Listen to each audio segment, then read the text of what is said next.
Yeah, and you know what it's all about? It's about money. Yeah. And how Canadians are feeling the squeeze. And we're going to kind of do a deep dive into what that actually looks like and how it's impacting people. Yeah.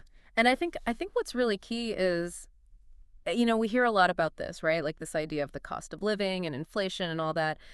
But what we really want to try to get at is the actual, day-to-day reality. Exactly. Yeah, the feeling. How are people actually experiencing this? Right. And it's not just, like I can't buy a fancy coffee or, I cut back on my, streaming services or something like that. Right. It seems like this is really starting to hit the essentials. Yeah, absolutely. It's the fundamentals, right? Like housing and food and those kinds of things that seem to be becoming increasingly challenging for people. So one of the things that really jumped out at me right off the bat was this statistic about living paycheck to paycheck. Yeah. And it's not just like a few people. It's a really, really big number. It is. It's a huge number. So 85% of Canadians are saying that they're living paycheck to paycheck. Wow. Which is, a really stark figure. And what's striking is that number was 60% just last year.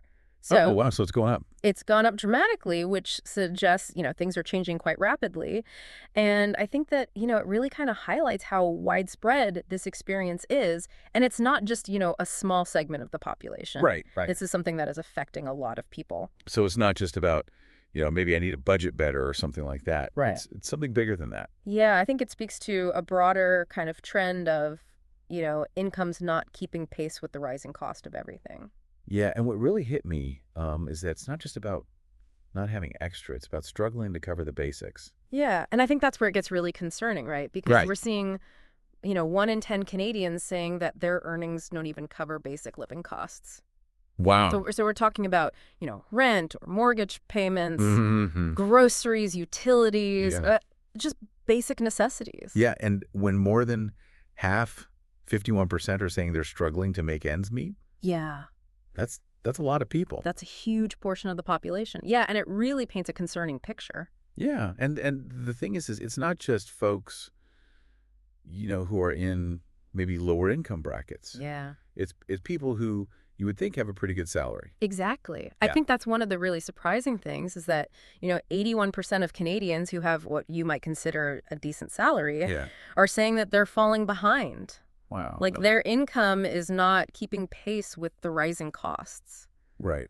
And that's really quite telling. It suggests that this isn't just about income level, it's about the purchasing power of that income. Yeah, that makes sense. Being eroded. So, if you're struggling to keep up with your expenses and your income's not keeping pace, it stands to reason that you're probably not saving as much as you should. Yeah, absolutely. Yeah. And that's where we see another kind of worrying trend, right?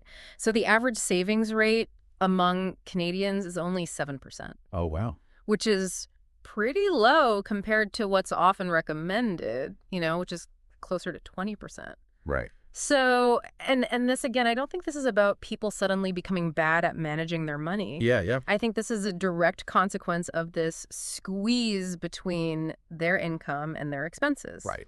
They're just not having as much left over at the end of the month. And I think that's reflected in the fact that, almost 3/4 of Canadians are worried about not saving enough. Right. And the majority, 62%, say they just don't have enough left over. Right. It makes me think about that vulnerability. Yeah. That, like if something unexpected happens. Yeah, absolutely. Like you just don't have that cushion. You don't have that safety net. And I think, when we look at how people are managing larger expenses, it really kind of reflects that, right? Yeah. So almost half of Canadians, 48%, are relying on credit cards for larger expenses. Yeah. And 17% are using things like installment payment plans.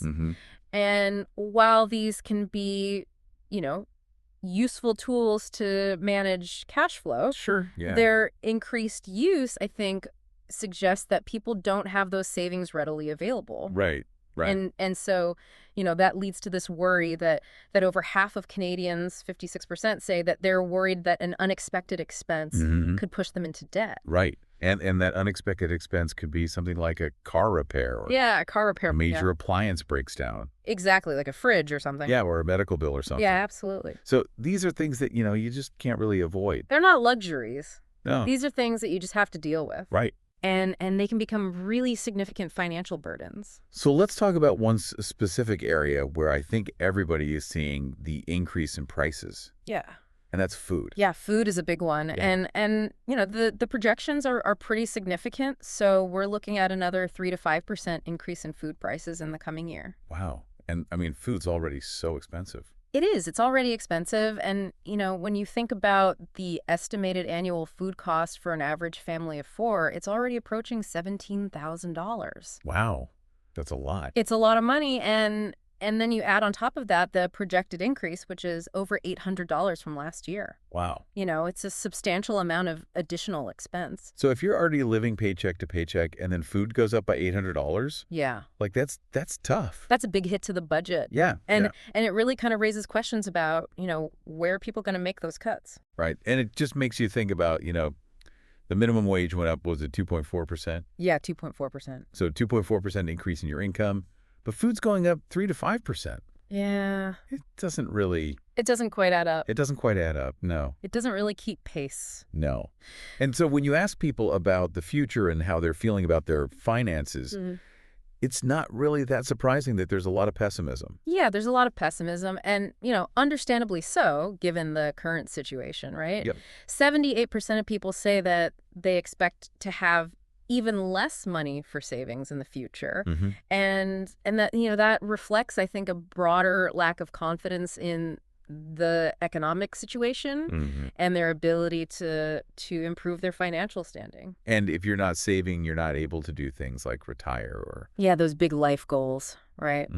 Retirement, buying a house, you know, all those things become much more difficult. And I think, you know, one of the things that is really concerning is this feeling that homeownership is just completely out of reach for a lot of people. And that has led to this kind of shift in thinking where, you know, we're seeing 33% of respondents saying that, you know, if owning a home is impossible, maybe I should just focus on spending now.